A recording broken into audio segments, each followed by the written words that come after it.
हा तुमचा शांततेचा काळ आहे. एक्झाम येतात, एक्झाम जातात, परीक्षा होतात, पण रिझल्ट येत नाही. तो रिझल्ट यायला पाहिजे, लक्षात ठेवा तुम्ही. कारण तुम्ही बरेच वर्ष अभ्यास करता, घरच्यांच्या अपेक्षा असतात, बहीण भावाच्या अपेक्षा असतात, पै पाहुण्यांच्या अपेक्षा असतात, भावकीच्या अपेक्षा असतात, मित्रमैत्रिणींच्या अपेक्षा असतात, आई वडिलांच्या अपेक्षा असतात. त्या अपेक्षा पूर्ण करण्यासाठी खऱ्या अर्थानं तुम्ही झगडलं पाहिजे.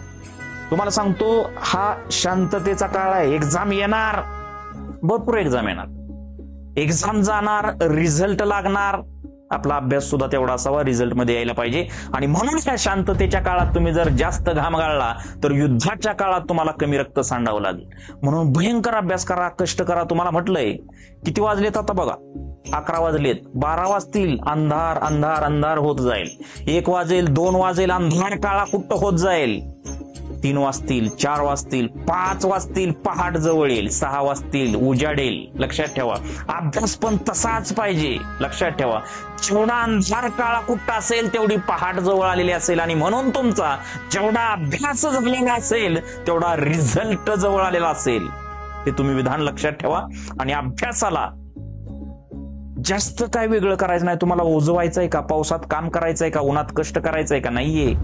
आपल्याला 4 भिंतीत पंख्याच्या खाली जेवून खाऊन नाश्ता करून अभ्यास करायचा आहे.